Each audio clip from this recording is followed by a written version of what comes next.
They say you have to have a camera down there. Oh, hey, Joe.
I love this. That's what it's all about, you know? And you come back, you do this all night, you know? So it's kind of good. It's fun. It's fun. What is it that you do? I work on Apaches. Apache helicopters? Yeah. And I'm about to actually go to Afghanistan here in June, so I got not very much time to have fun out here, so that's why we try to do it, you know. Hey, you want to go drag? Sure. Have you been deployed before? Yes, ma'am, to Iraq, north of Baghdad. Yeah, we did IOF 9 through 10. Yeah, it was pretty good. Nothing bad happened. We didn't lose anybody, so it was a good turn. Hopefully this year it's the same thing. Things are starting to calm down. Maybe not so much Afghanistan, you know, but that's Iraq, not really calm right now. No, exactly. Afghanistan's it's still got some work to be done, but. Are you afraid? So it's what I get paid for, you know. So I can have food on the table for the wife and the kid, you know. So. How old is your kid? About 3 weeks. So yeah, got something to look forward to. I'm a dad now, and I'll be able to pass my truck down as well. So you're leaving your kid and your wife? Have to. Duty calls. Yeah, but it's all right. 3174, an area of similar. Yes, sir. Any area to locate this company. Thank you, sir. Last known location and time on the case. 6106 for the jail. We got about 15 or 20 911 phone calls, all within just a minute or two of each other. There's a gunfight, and there's this huge gun battle taking place in the courtyard between all the buildings where there's kids and there's people, and of course, you know, lots and lots of folks live there. And this was still in the middle of the daytime, like almost lunchtime. So we sent all my guys over there, and I went with them as the supervisor that was working that day. And what we found was the entire courtyard, all the grass and everything was all torn up, as if somebody had been shooting a machine gun or something out in the courtyard. And when we found him, he was obviously taking a lot of medication, and he had a little bit of alcohol. He wasn't really drunk, kind of dazed, a little, at first didn't even realize why we were there. This guy had come back from being in Iraq. He had an assault rifle, and he said that he just needed to hear. He was stressed, and in order to relax, he just needed to hear the sound of gunfire. What's that guy standing right like he got a gun or something right here at the okay, he's running across the street. Okay. You see him? No, I didn't, but I will. All right.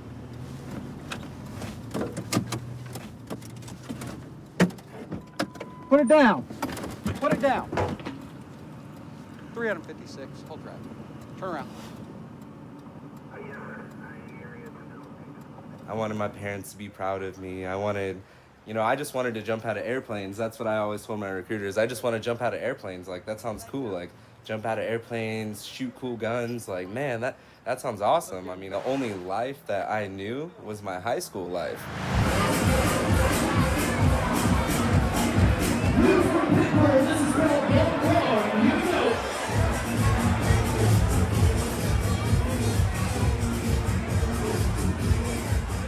I always wanted to join the military.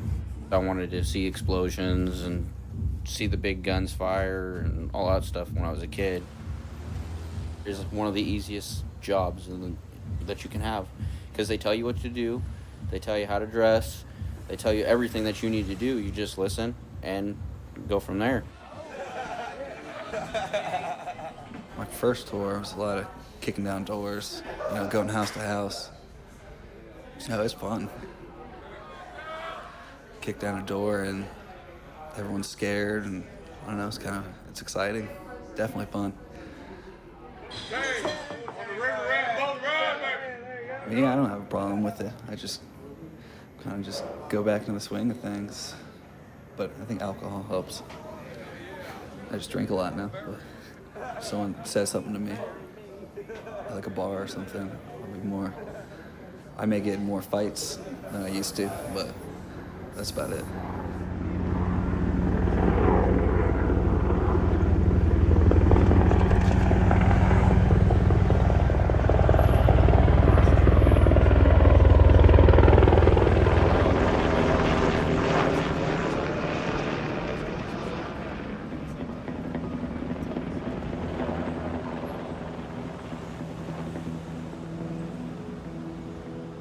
But I never knew anything about his, the PSTD or PSTD. Did I say it right? So I never knew he had all those problems or nothing. And some people come back from 4 or 5 deployments, they're just fine, unless they're hiding it really good like him, and then all of a sudden it just, everything comes out.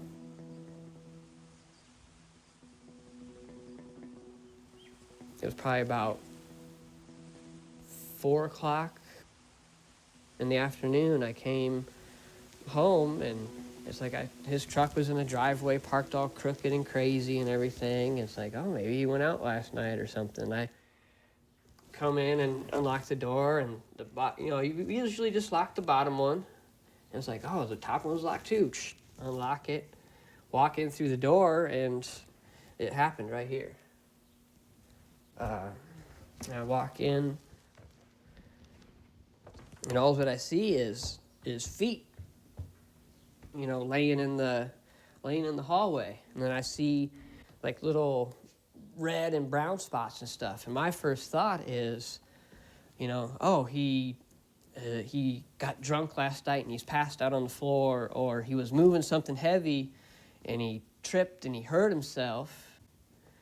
And I come over to him, and then I see my .45 pistol laying on the floor, and just, out the side of his head and everything, and just blood everywhere, blood all over the floor, blood all over the couch. So I, just kind of touched him and kicked his foot once, and she's like, oh, what the fuck? It's like I've seen dead people before, but not dead people by their own hand in my house. So, he was a good-looking guy, and he'd sit there and smile all the time and everything, and just real outgoing.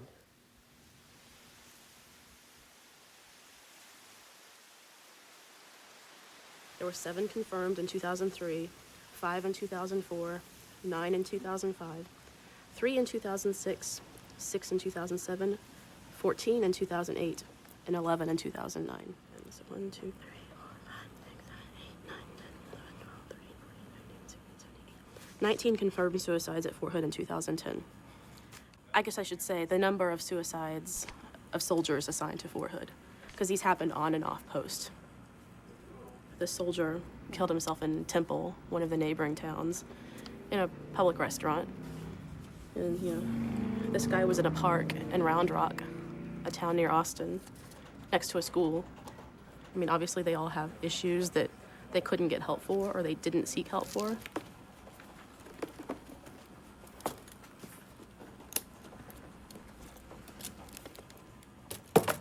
So this is the story about the soldier who was found dead at the memorial on post.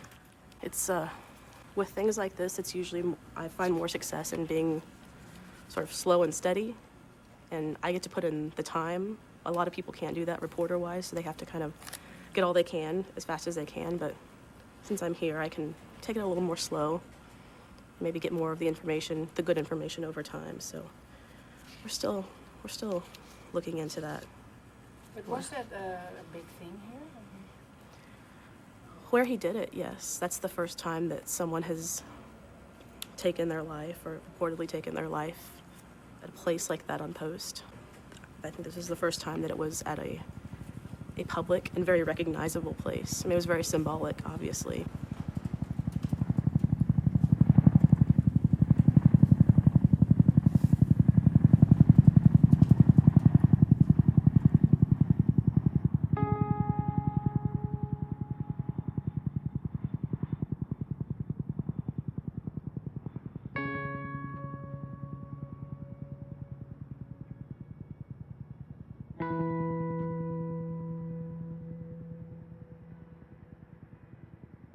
What's it like being a soldier living in Killeen? It almost feels like the closest thing is it's like jail. You're associated with the military some way if you're in Killeen. I mean, some way you're either in the military or you're related to someone that's there. Otherwise, it's really hard to believe why you're here. If the military post was to shut down, this whole city would die. And it's just so sad to see these people in the businesses all dependent on the military, and they really have no knowledge of what they're really doing and, you know, the things that are really going on. It's just they see a soldier and they instantly assume, like, oh, they're heroes, they're doing great things for our country, blah, blah, blah, but little do they know, like, they're not.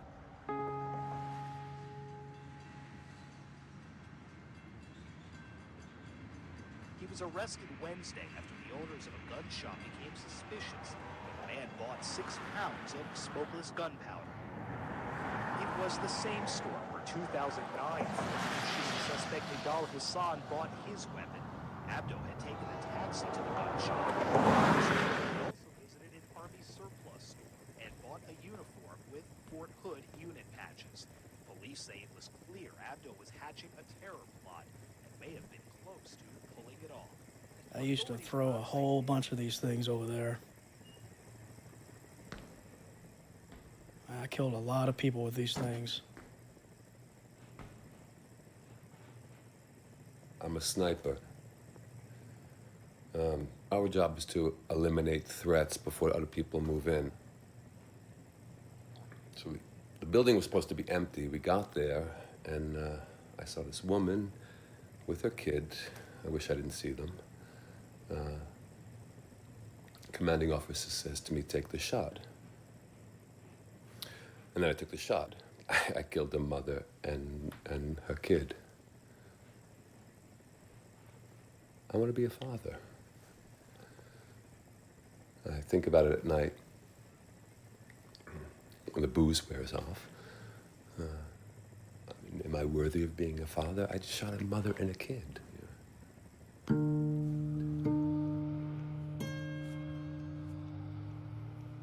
Home of the free because of the brave. Sometimes our society forgets that. It's the only thing I can find a cause worth fighting for. You feel honor in it.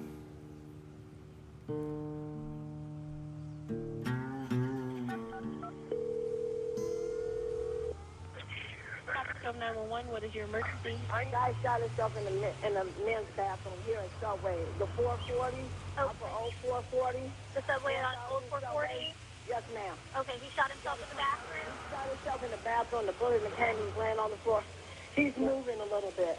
He is moving? Is he conscious? Is he able to speak He's not.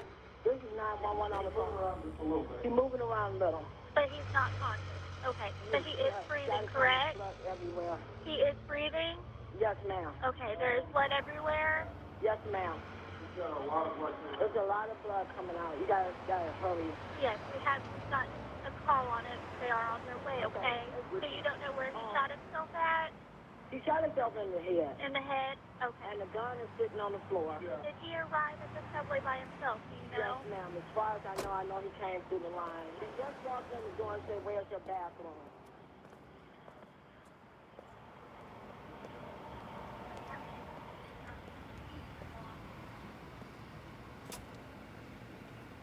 I left the hospital and everything and started to come back home. I don't know, for some reason I just had to go. And when I walked in the restaurant, there was a young girl there. And I just asked the girl, I said, "Hon," I said, "I need to know, did a soldier commit suicide here?" And she goes, "Well, I can't say anything." And I just looked at her and I said, "Hon, I'm the mother of that soldier. And I want you to thank you for what aid that y'all did." And I said, "But he didn't survive." And she started crying. "I love you, Mom. I'm so sorry. I hope you and the family and God can forgive me." That's what he sent. That was it. And he had sent that to me at 5:43 on the 6th. And they said at 10 minutes after 6 is when he shot himself.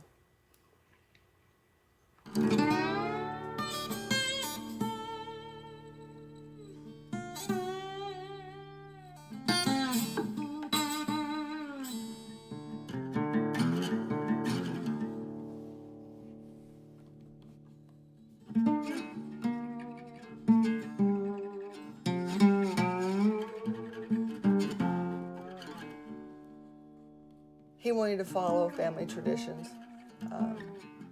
There's military pretty much on all for the whole, both sides of the family for the men, Army and Air Force. And he said he wanted something to challenge him and make him a man. After basic training, Douglas changed a lot. I could tell that he really grew up. He did. The second tour is when he came back a mess. He was having nightmares really bad. He said he would see things, and he would think about it a lot. At that time, they didn't really know that this was going on with Douglas because he didn't tell them. Because he'd been talking to some other people that were having problems, that they were being looked upon like they were meek and worthless. The Army actually told him that. They even told my son that when he told him he had problems. They told him that he was worthless and would never amount to anything.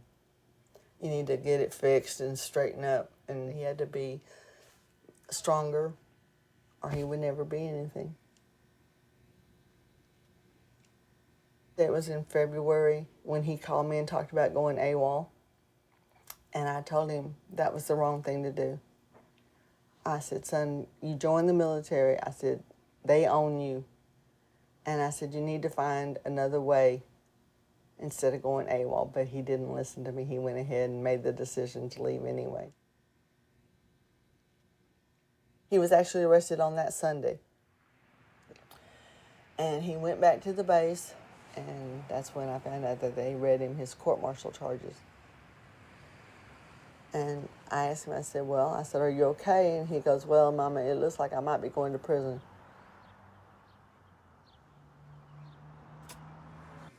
You wouldn't go AWOL or desert. You wouldn't leave all your buddies behind. It's like traitor. It's like treason. The penalty, if you desert in a time of war, the penalty is death. When you're told to do something, do it, you know. I have freedom. It's called an ambiogram. It means it says it this way and also that way. I have death before dishonor, the shotgun, M203, because I would rather die before I dishonor my Really? country. Yeah. Like, really? Really, like really. What do you like about your country so much? It's the best country in the world. It's gotta be. Look at it. Welcome to Fort Hood Spotlight, keeping you in touch with what's happening on the world's largest military installation, Fort Hood, Texas. Three Corps returning to Fort Hood in February after spending the past year in Iraq. During a recent press conference, Three Corps Commander Lieutenant General Bob Coe told us Fort Hood soldiers have been working hard as part of Operation New Dawn, getting the Iraqis ready to take charge of their own country. A soldier AWOL from Fort Campbell, Kentucky, who the Army says has admitted to plotting an attack on Fort Hood, Texas, the same sprawling base where 13 people were killed in 2009. Our military forces here are the strongest anywhere because it's a volunteer army. Everybody in the army wants to join the army, or at least doesn't have any other options. There is a huge amount of soldiers coming and going here at all times. It is the biggest base. It's also a main deployment base. They train here for a couple of months, and then they deploy from here. And we have soldiers here that have gone 5, 6, 7, 8 times. It's crazy.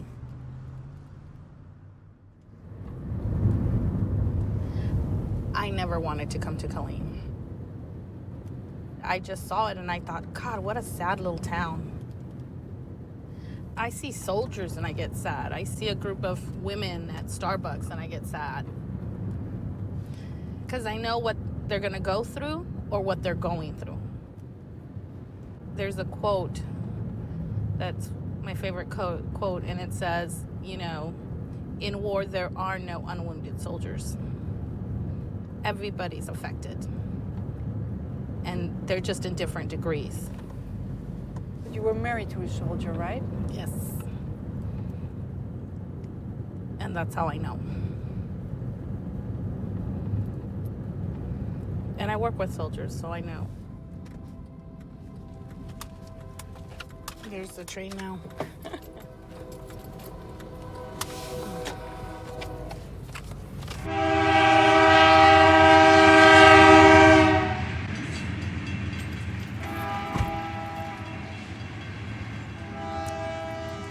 So this is Under the Hood Cafe. It's always been an anti-war coffee house. I am anti-war. My politics are pretty to the left. People have called me a traitor. You know, protesters are evil, especially in a town like Killeen where the brass has a very strong hand. They're moving my chairs around. Cowboy. I decided to make it more like a house because a lot of the soldiers need human contact. And so this is somewhere they could come and feel at home. Bar said, I'm gonna stick my penis in that thing. We have veterans that are in this area because they feel they can't go home. It's either black or white. Because their families just don't understand. And they're like, and we don't want to take home our issues. We don't want to be a burden, I guess, to their family. And so they stay here.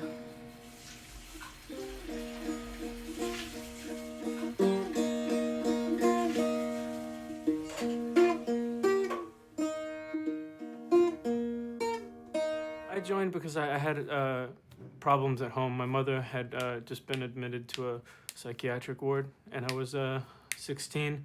And then when I turned 17, I took my mom to the recruiter, and she told me she was real loopy. She didn't know what she was doing, but she signed for me, and the recruiter was cool. And so I went off, and my dad was in Korea at the time. That's why. Otherwise, you know, I didn't have anybody here. I'm a military brat, so all my extended relatives are halfway across the United States. And the only reason why I'm here is because my dad was in the Army, and, you know, and then he went to Korea. I'm here with my mom. My mom goes crazy. I have nothing but the Army is an option.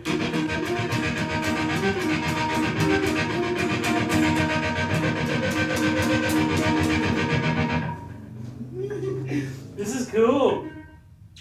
I knew I was going to go to Iraq when I joined. There was no, like, I'm not gonna lie to myself. I hadn't expected to lose a bit of my mind myself, you know. It was constant, like, it was so far removed from reality, and it was such a bombardment for me, my young mind or whatever. I came home and I couldn't get back in sync with anything, you know?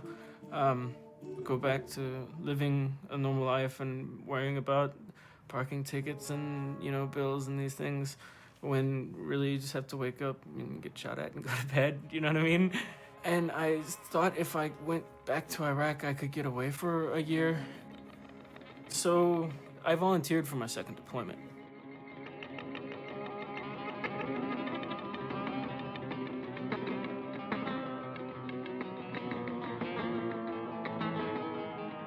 Sometimes I feel like I should have died over there, because I saw some people who had died, and I saw people get blown up and stuff, and being so close to it, it doesn't make sense that I should be so close to this and it shouldn't be. Like, what's the determining, what is it about, you know, what is it? Why? It doesn't make sense, but more often I'm just afraid. Just afraid of the things I've seen, even though I know they probably won't, like, come, they're not gonna come get me. I just, I mean, what if they did? This is for anxiety, this is for headaches, this is for sleep, this is a tranquilizer too if I have any episodes. Xanax would cause me blackouts, clozapine did not. So they prescribed me Klonopin, which has been a nightmare because I can't get off of it. Abilify is kind of, they use it as a tranquilizer for me because sometimes I'll have episodes where I won't be able to, like something will trigger me in which I'll just keep on working and working and working relentlessly for like 72 hours until I'm just so exhausted and I can take this and I'll chill out.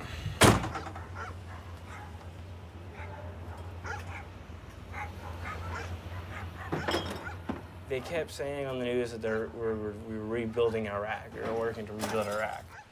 I was kind of sick of hearing CNN and Fox News like bark at each other about one saying, oh, it's good, things are going good, and the other side saying, no, there's horrible things going on in Iraq. And I kind of wanted to see it for myself.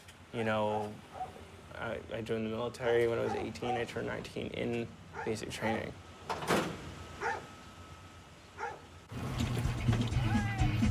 See you later.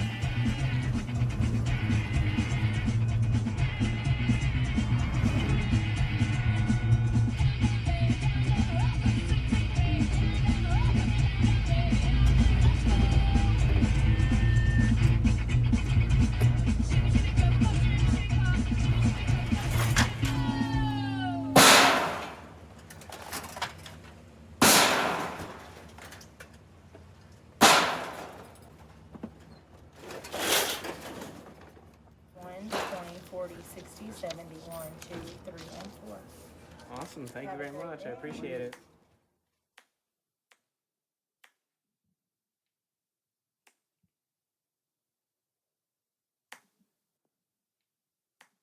Like halfway through my tour, I told my unit that I wasn't willing to kill any human beings.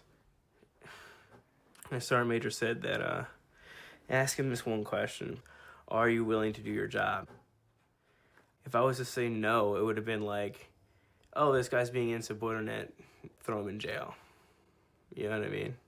So, like, I came to the conclusion, like, they're basically enslaving me here. I have to say yes. You know, I'm actually walking through town with a rifle, but instead I'm using my camera. I do that real quick. Oh, this is one of the girls. That it's her town. One bullet, they don't know where it went, but the other bullet hit a little girl in the shoulder. And she ended up dying from that shoulder injury. It was the last, like, bit of happiness I had. I was to a breaking point. I was, you know, near suicidal. Yeah.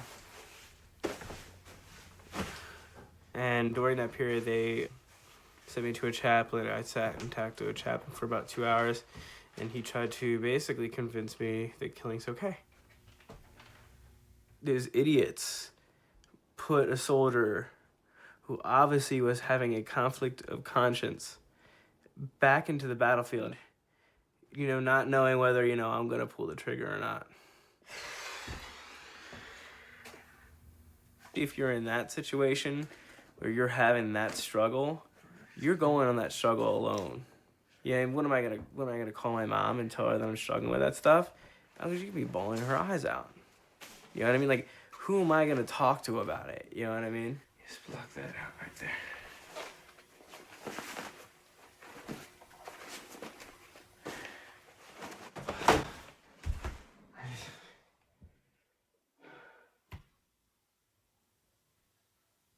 I'm just gonna get down. I fucking don't give a fuck.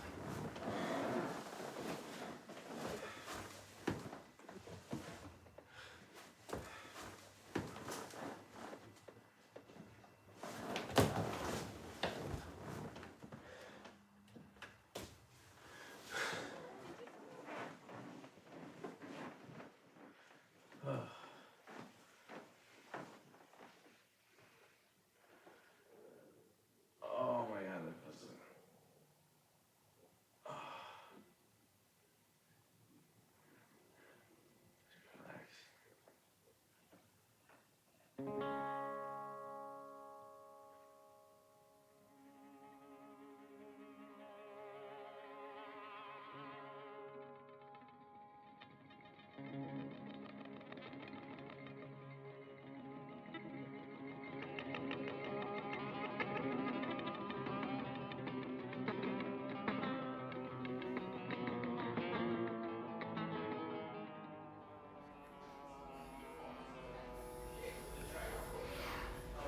Just for the money.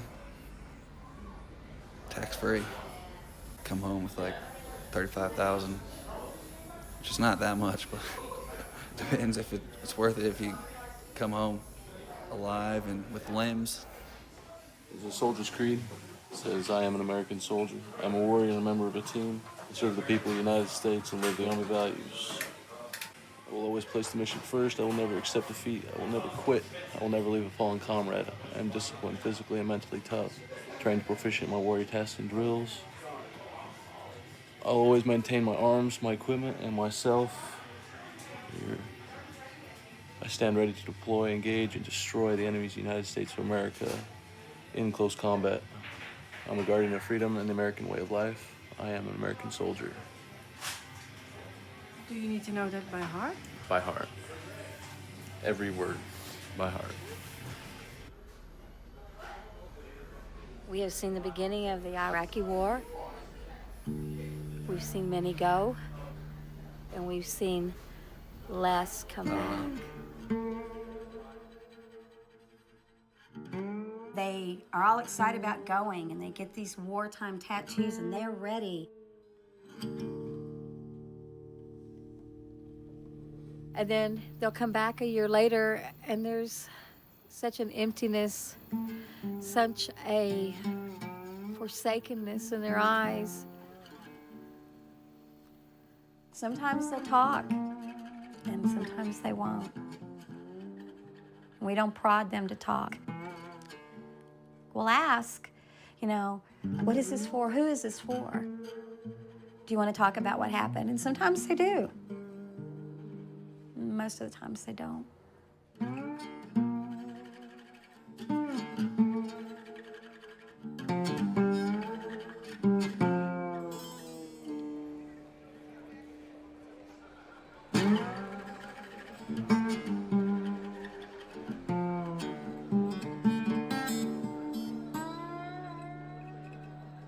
I just had my first son last December, and she went to emergency C-section, and panicked. She was real frightful, but I was completely calm. I didn't cry when he was born. I was just completely like war mode. Kind of like I had to get a mission done. Maybe I should have cried. My dad told me I would, but my dad hasn't seen the things I have. I've seen a lot of death. And from all the combat I've seen and soldiers that I've lost, over time, it gets easier. That's the thing that frightened me the most. To where if I killed the enemy, I don't even feel it anymore.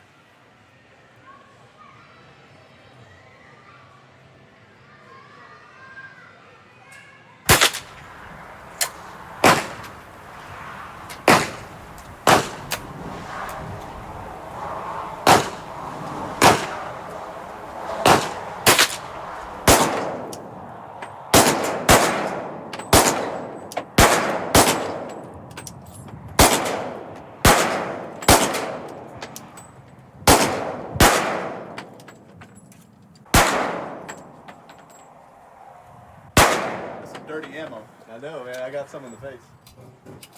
Kind of hitting all around. Yep. Yeah, not really accurate, but the first three though were like right next to each other. I was like, oh shit.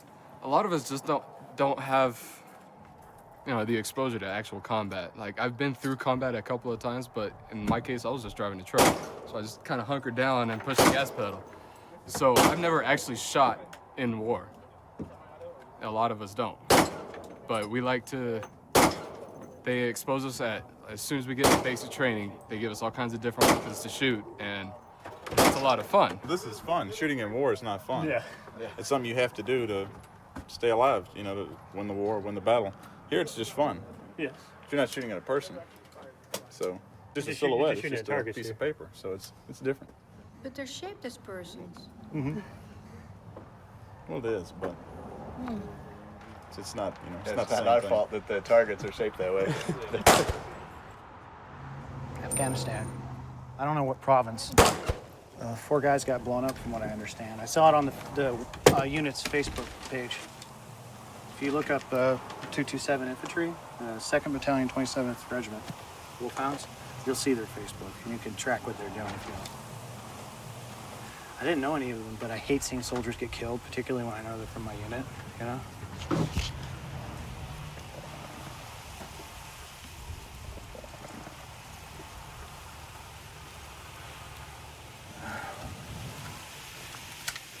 I zeroed in about 6 rounds. I love my country, I do. To be patriotic is to love your country more than yourself.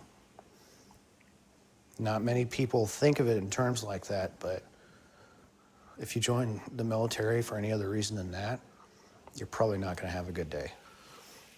So, if I could have stayed in the Army, I would have, because I did enjoy being an infantryman, carrying a rifle for my country like generations of my family has done for hundreds of years, and I enjoyed it, and there are good parts of it, but as the Army teaches you how to become a casualty, how to be killed, they teach you how to deal with facing death. Osama bin Laden. They don't teach you how to deal with being wounded. And once you are wounded and you're no further use to the Army, they get rid of you. They warehouse you until you get your medical discharge and go away. When I get pissed off or stressed out, I shoot bullets and I feel better. Simple as that. Whenever I was having a bad day, I go to the range in Iraq and I just dump some rounds down the range. I feel better.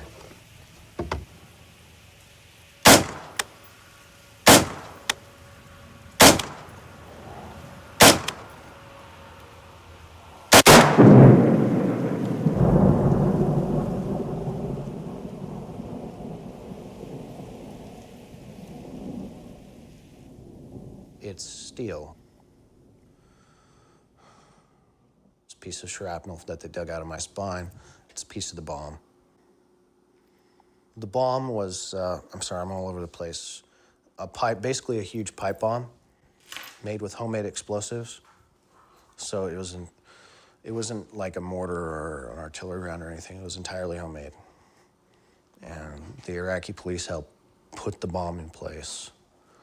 So I don't want to get into the details of what happened in the attack because it's just too much. What do you mean?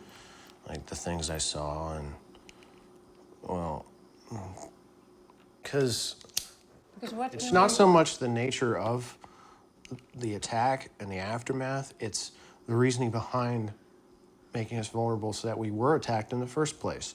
That's what bothers me so much. It's just so stupid.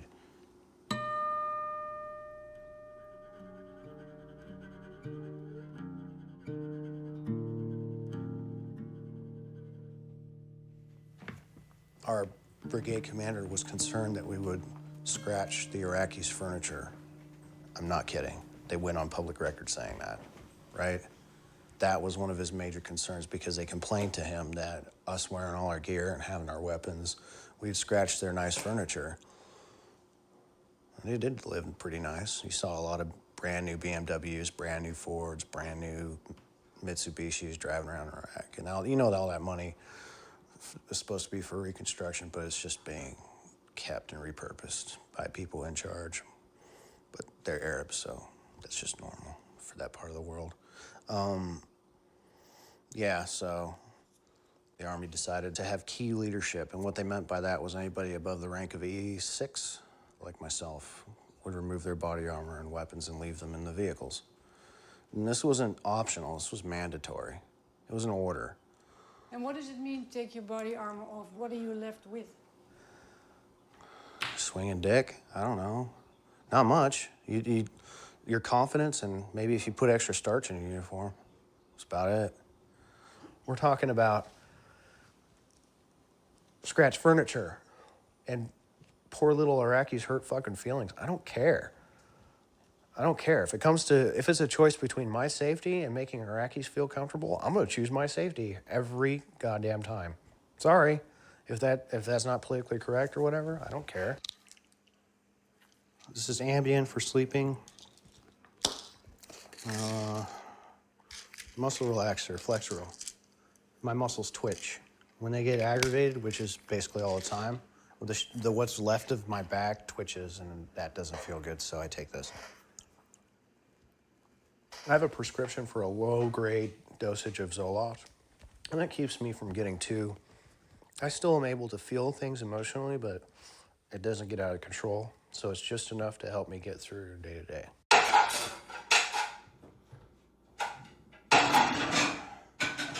I got nothing good to say about the Army.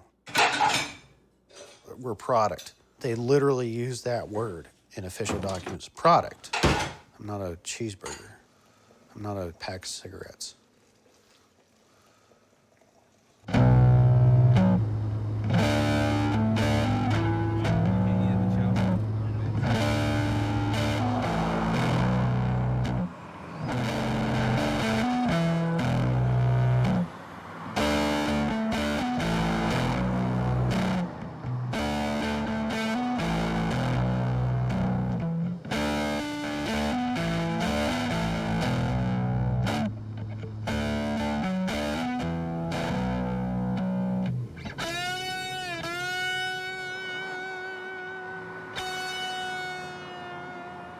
The military, they don't want anyone paying attention to what they're doing. They don't want anybody looking at what's going on. You know, we're all supposed to just look the other way. Most of us do. Most of us aren't paying attention. Even in the military, my experience of being in, like, I wasn't paying attention to people that were struggling with mental health issues. It just wasn't on the, just like, suck it up. It's gonna say, obviously it says Operation Recovery here, and then underneath it's gonna say, in smaller letters and 7-inch letters, it's gonna say, General Campbell stopped the deployment of traumatized troops. We're trying to get the commander of Fort Hood to realize that this is a severe issue, and we want him to start recognizing that hey, like he just got in office. Why don't we put these issues up on the top of his list of what he needs to get done? So. Don't you think it's on the top of his list? No,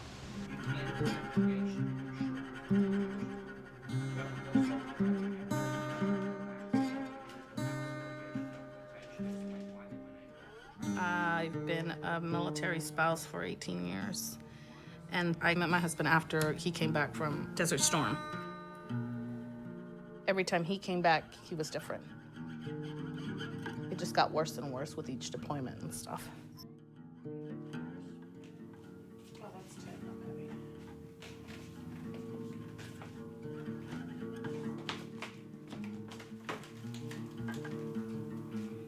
You know, we've had Vietnam vets. We have World War II vets that have said we are not only destroying other countries, but it's destroying our men and women and, you know, our families and even our country. Mm-hmm. When you find out the truth, it's so hard to believe your government does not give a shit about you. And I'm not exaggerating. I mean, it is devastating to these families that have been in so long and have given their lives to the military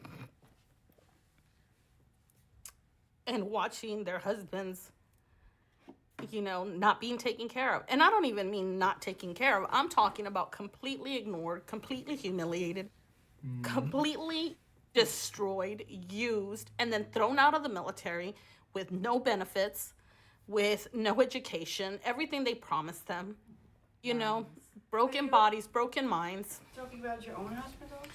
Yeah.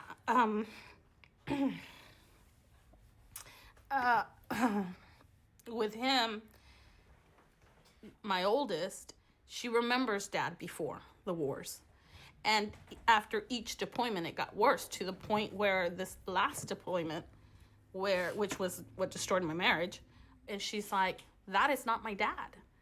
That is not my dad. I don't know who that man is, and I don't even like that man.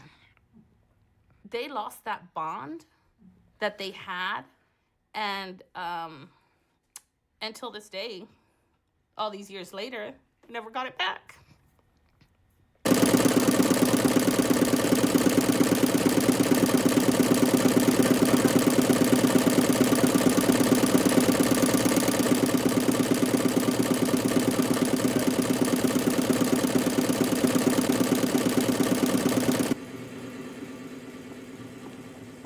So, I mean, my wife and I go to this party, right?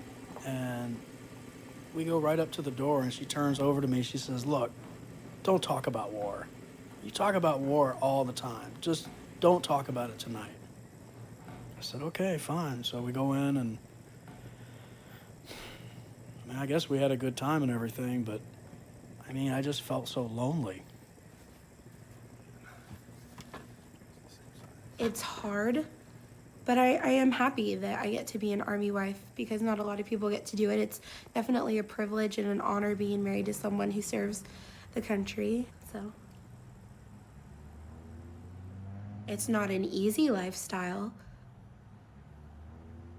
I had family members who were in the military, so I knew he was going to be gone. I knew I was going to be home alone a lot. You know, if it wasn't for my dog, I just kind of talked to myself. But yeah, I just turned 19 in the picture. So I was young. Just graduated college and went off to get married. This was the day he came home. I took these on my phone, so they're kind of blurry, but this was, when he came home, it was just, he kind of just wanted to sit for a minute and just like, I think soak in the fact that he's not there anymore. He's back in the mainland. He's able to just breathe and not worry about anything exploding behind him. Give me your baby, Joe. Give me that. Right here. Let me see it. Ready?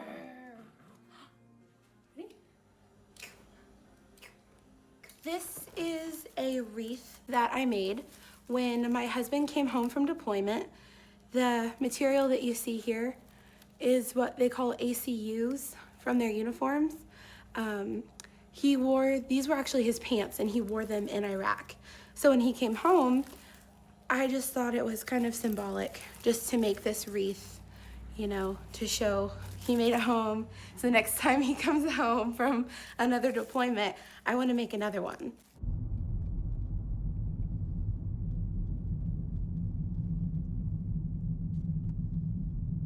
First time when he came back, it was scary. There was a lot of raging. There was a lot of anger, a lot of hurt, and he drank a lot. My husband used to be one of those people with suicidal thoughts, you know. He talks a lot when he's drunk, and he'll talk about the war and just kind of ramble on, and I let him ramble.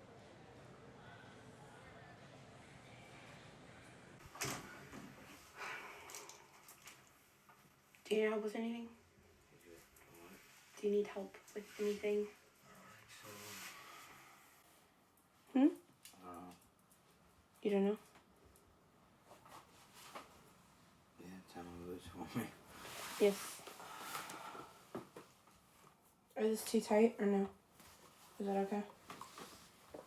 It's fine. He leaves again this summer, and that'll be his second deployment. And he's gone for anywhere from 12 to 15 months at a time.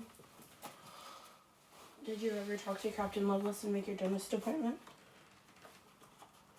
No. You need to do that before you leave. No. We know for sure he's going to Iraq. Do you have plans for lunch? That can change at any minute. He can go to Afghanistan. I'm kind of hoping he stays in Iraq. It's safer. It's somewhat safer. He moves slower than anyone I know.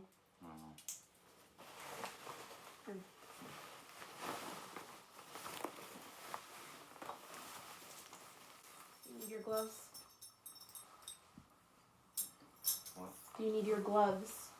No, not totally. Do you have your beret? Yes. Well, when you're done, you can stop being rude. Just getting dressed still.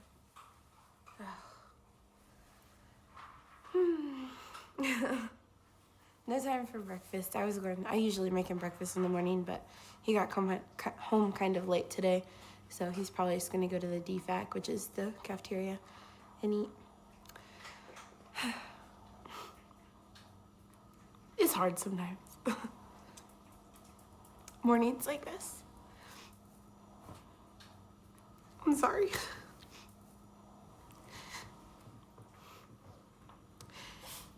It's not easy in the mornings usually.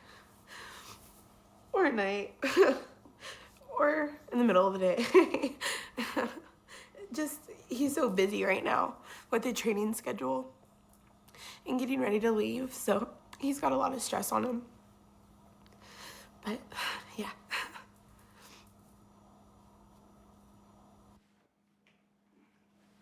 Shaving cream all over your face. I want a baby before he deploys, because if something were to happen, God forbid, I would have that part of him here with me.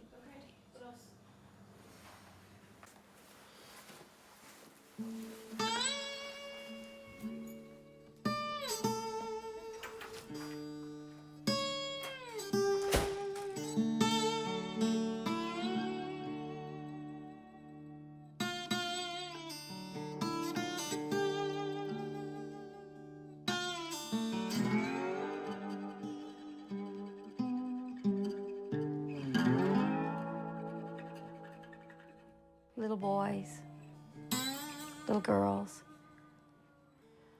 Confusion, some with direction, normal teenage youth thing. See, I get all weepy thinking about them. I see young people trying to find their way in a very wicked world.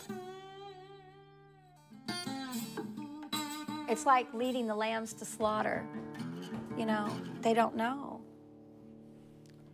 Do I admire them and respect them and have great pride in knowing them and in tattooing? Yes. And I'm gonna cry. Sorry. Because they,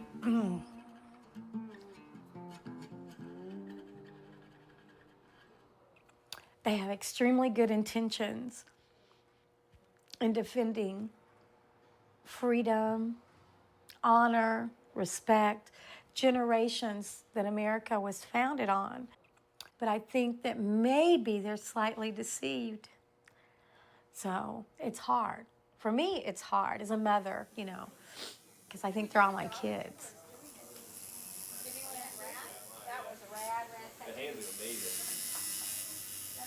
How do you prepare for war? I don't know. I don't know. I don't know how you prepare for that.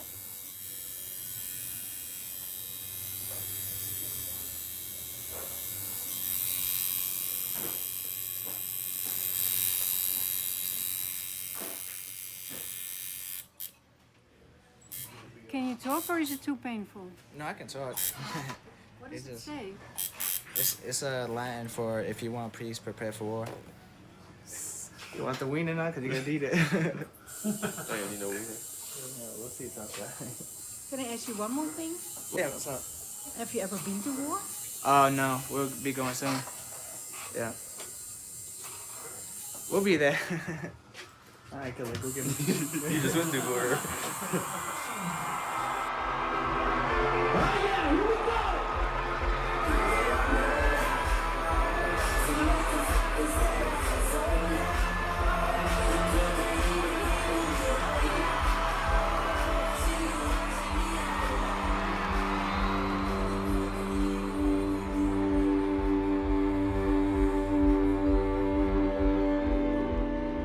I'm 22 years old, you know, and I must have killed 30 people. The same thing that you were given badges for over in Iraq, you know, you would have you considered a serial killer over here, and that's, you know, that's a very weird thought to have running around in your head. In the morning, you know, it's very easy to sort of think bright, happy thoughts and sort of put a correct kind of spin on it. But when it's dark, going to sleep or late at night or tired, it's not as easy.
I won't go more than 3 minutes without thinking about Iraq. Now, it might be a quick thought, it might be a happy thought, because I've had a lot of happy times over there too. But it's always there. You hear the roadside bombs. I've hit 12 of them. Personally, my vehicle, 12 times.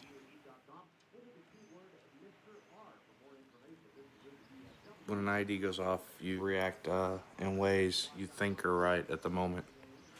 And when it hit our vehicle, I could have swore I heard my gunner start firing, which to me means he had a target. My gunner was very good. He wouldn't make that mistake. And I jumped out of the vehicle and I shot 3 people before any of them realized what was going on. And they started running from us, and I shot, I think, 2 more before my driver grabbed me. And he said, "What the fuck are you doing?" And that snapped me out of it, and I realized that I was just shooting at people because they were there.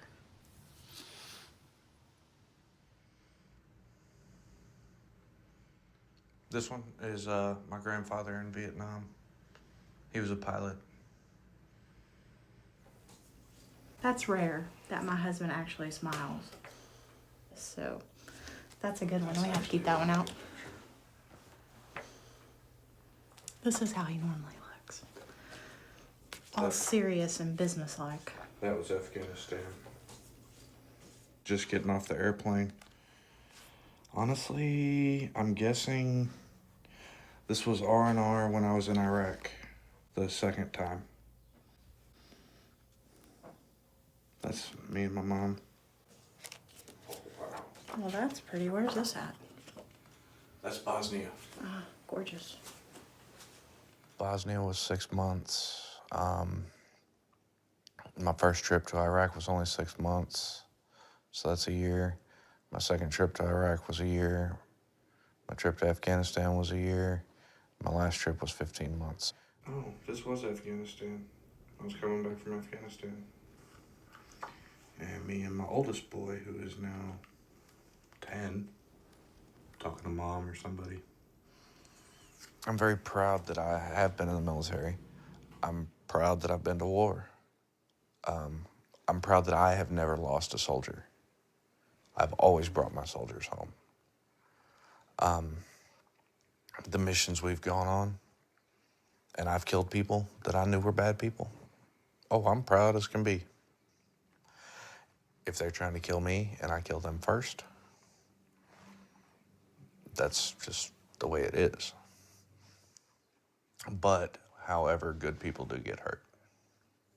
And I've hurt good people. And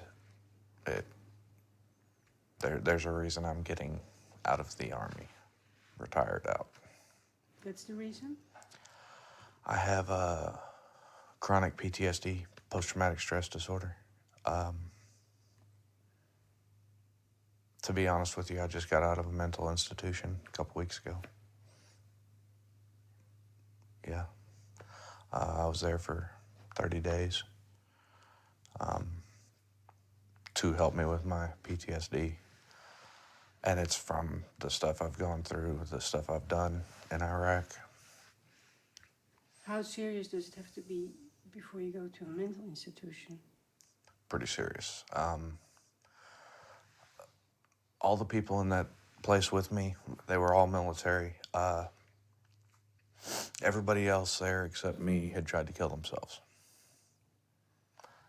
I was getting ready to go kill other people.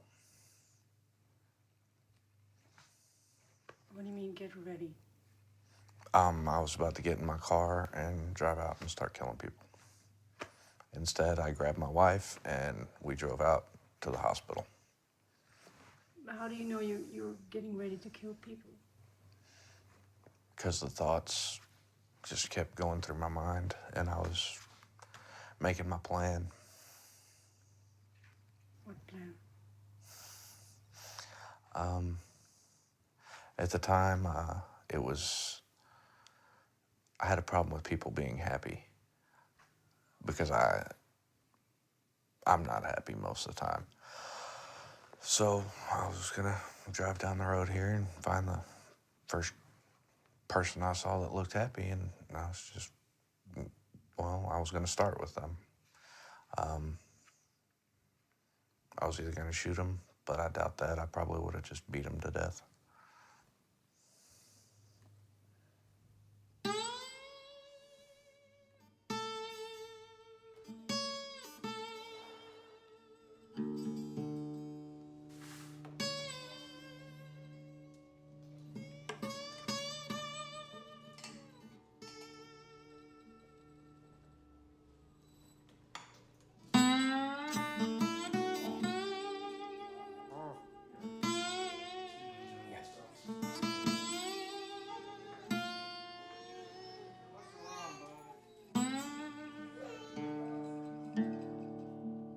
I don't go places. We kind of stick to this house or our family. That's it. Can't go to unfamiliar buildings. The church is one place I don't feel I have any symptoms. I'm completely comfortable at church. Now, do I still have my gun on me? Yeah, I do. In church? Mm-hmm. Because a radical person, where are they likely to strike? Well, the most vulnerable target, which would be a church, because who would have any kind of protection in a church? Nobody but me.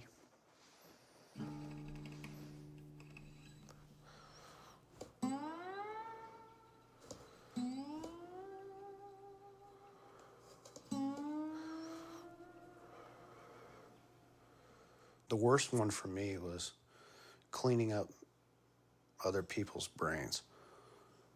Like, I can deal with shattered human remains, like pick up someone's heart and be like, oh. But the brains are different because you don't know if you're holding a piece of someone's memories from when they were a kid, or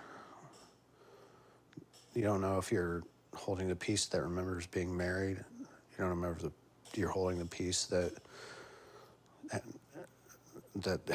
was them being a soldier. You just don't know, and that's the worst for me. Because when you boil it down, the rest of this is nothing but meat and bone. But people don't want to have conversations about that. They want to buy you a beer and give you a clap or a handshake in the airport and be on their merry way, you know? It puts a strain on my marriage for sure.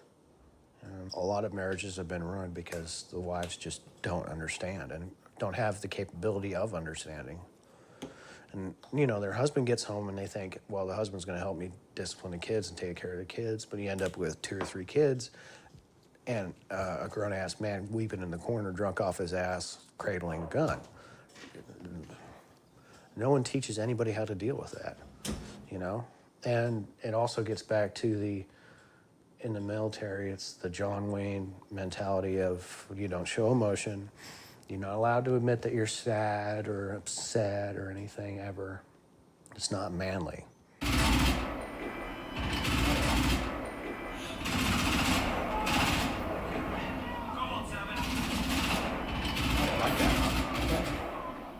I don't allow myself to become upset because when I do, I don't get a little upset. I get stage 5, DEFCON 1 upset, like pissed at the world, and I just don't trust people at all. I get really angry. I'd love to start slaying people.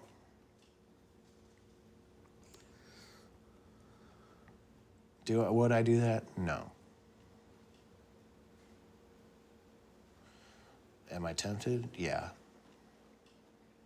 The temptation's there. Oh, yeah.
suicides, post-traumatic stress disorder, military sexual trauma, traumatic brain injury. All right, specialist, take care of yourself. Corporal ribbon for Memorial Day weekend. Wow, y'all collecting donations? What y'all doing? No, we're just passing those out.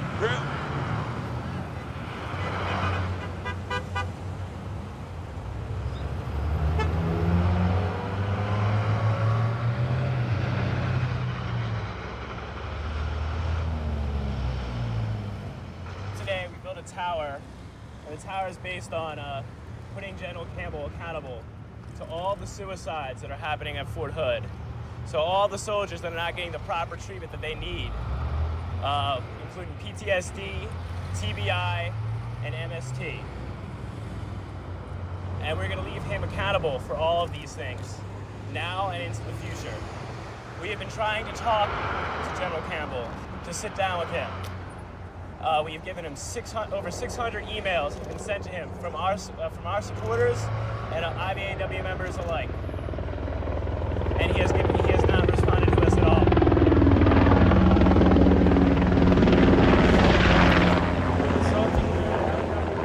As of last fall, there was only one social worker available at all of Fort Hood to handle cases of military sexual trauma. Over 7,000 Fort Hood soldiers were on antidepressants or antipsychotic medications.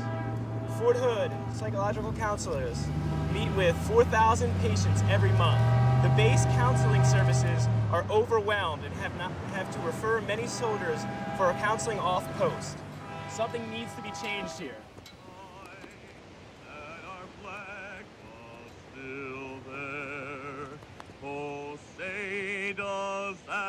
Star-Spangled Banner yet wave for the land of the free and the home of the brave. I'm honored to be here today. Today in the presence of so many heroes to our nation and those of you that work to ensure that they are not forgotten. Today is about remembrance for those who have sacrificed so much to ensure our freedoms and way of life.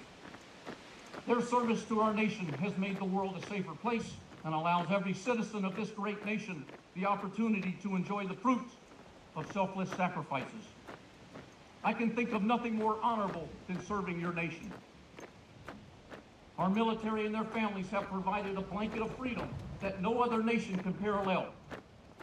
Since the birth of this nation, our military service members have defended the future of freedom at places many have only known as historical markers. Bunker Hill and Yorktown, Gettysburg and Antietam, the trenches of France, Guadalcanal and Normandy, the Korean Peninsula, Vietnam, Kuwait, Afghanistan, and Iraq. And because of the bravery and sacrifices of the heroes we honor and remember today, freedom still reigns.